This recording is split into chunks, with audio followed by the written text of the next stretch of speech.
दिल्लीतल्या जंतर मंतर या ठिकाणी अभिजित जितके यांच्या नेतृत्वात सुरू असलेलं काँग्रेस जनता पार्टीचं आंदोलन आता वेगळ्या वळणावर आलेलं आहे।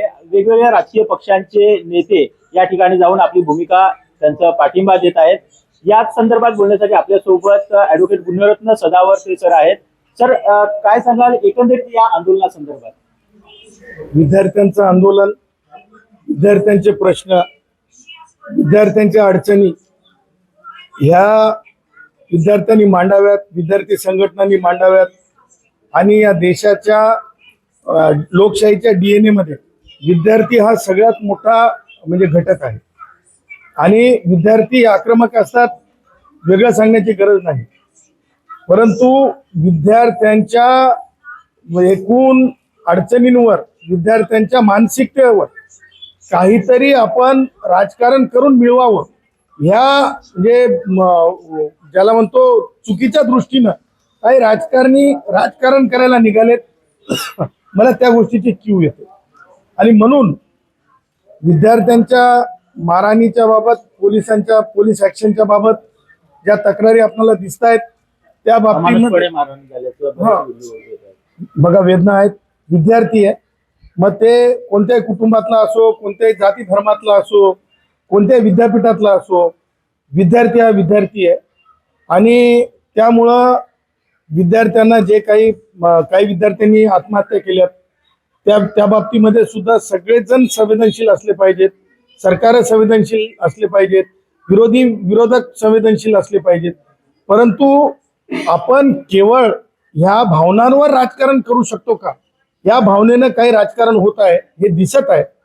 उदाहरणार्थ सांगायचं झालं तर जी भांडवलशाही शिक्षण पद्धती ज्या राष्ट्रवादी काँग्रेसच्या वयोवृद्ध पुढारी शरद पवारांनी आणली, ते आता म्हणजे ज्यांनी म्हणजे शिक्षणाचं वाटोळं केलं, वैद्यकीय महाविद्यालय, अभियांत्रिकी महाविद्यालय ज्याच्यासाठी NEET ची परीक्षा आहे ती खाजगी जास्त आणण्याचा प्रयत्न केला, ती व्यवस्था आणण्याचा प्रयत्न केला, ती आता गिरट्या घालत आहेत विद्यार्थ्यांच्या आजूबाजूला। आयुष्याच्या या म्हणजे संध्याकाळी, शेवटच्या संध्याकाळी मला म्हणायचं नाही, पण शरद पवारांच्या किती संध्याकाळ आहेत मला माहिती नाही, कारण कोणाच्याच किती संध्याकाळी आहेत माहित नसते, परंतु अशा संध्याकाळी ते गिरट्या घालत आहेत।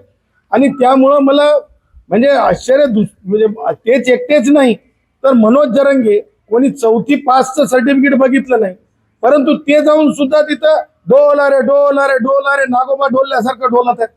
हे सगळं मनोज जरांगेंनी सांगितलं की जर विद्यार्थ्यांना पुन्हा हात लावला, मारहाण झाली तर महाराष्ट्रात या सरकारच्या नेत्यांना फिरू देणार नाही।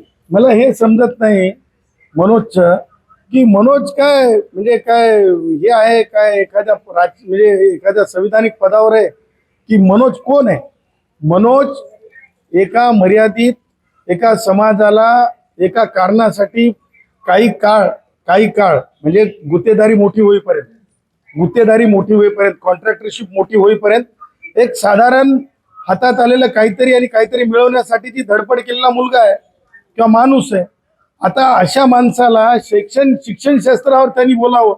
मला आपल्या माध्यमातून हे म्हणायचं आहे की एकूण जर राजकारणी लोकांच्या त्यांच्या मुलाखती जर बघितल्या, त्यांच्यापैकी 30 सेकंद कोणी असं बोललं का की NEET मध्ये हे बदल झाले पाहिजे, परीक्षा पद्धतीमध्ये हे बदल झाले पाहिजे? कुणीच बोललं नाही, कुणालाच बोलायचं नाही। आणि म्हणून मला हे म्हणायचंय की विद्यार्थ्यांची चळवळ, विद्यार्थ्यांचे प्रश्न, विद्यार्थ्यांच्या अडचणी, त्यांच्या भावना ह्या नक्की त्यांचा आदर झाला पाहिजे, ते सुटल्या पाहिजेत। आणि जे विद्यार्थी जखमी झालेत त्या विद्यार्थ्यांच्या बाबतीत सुद्धा कंपन्सेशन आलं पाहिजे।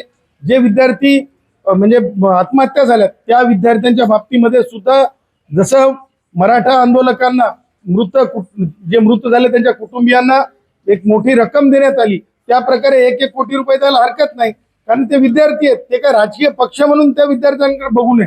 जे विद्यार्थी या मुवमेंटमध्ये आहेत, मला असं वाटतं की तो काही संबंधाचा भाग नाही, व्यक्तिगत ते विद्यार्थी एक वेगळं शैक्षणिक वातावरण निर्माण करण्यासाठी उभे राहिलेले, ते राजकारण बदलण्यासाठी आलेले नाहीये। मागण्या ज्या त्यांच्या आहेत की या पेपरफुटी प्रकरणी हे धर्मेंद्र प्रधान यांनी राजीनामा द्यावा, तरच ते चर्चेसाठी तयार होतील। बघा, मला म्हणजे राहुल गांधी काय म्हणतात किंवा शरद पवारांना काय वाटतंय किंवा आता म्हणजे गुंडाळून ठेवलेले उद्धव ठाकरे आता गुंडाळलेल्या अवस्थेतून बाहेर आले, त्यांना काय वाटतं हे माझ्या दृष्टीने काय महत्वाचं नाही.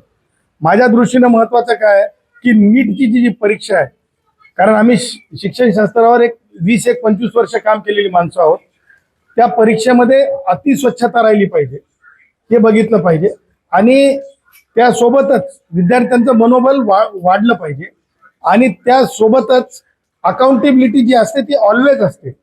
ती काही once or not at all अशी नसते, ऑलवेज अकाउंटेबिलिटी असते.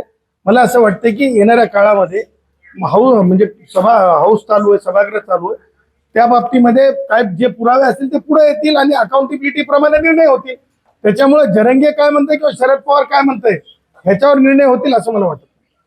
नक्कीच मनोज जरांगे असतील किंवा उद्धव ठाकरे, शरद पवार हे यांचं म्हणणं आहे ते त्याच्याशी काय घेणं देणं नाही, मात्र विद्यार्थ्यांच्या बाबतीत योग्य निर्णय व्हावा असं गुणवंत सदावर्ती यांनी म्हटलं आहे. एनडीटीव्ही मराठीसाठी मनोज सातवी, पालघर.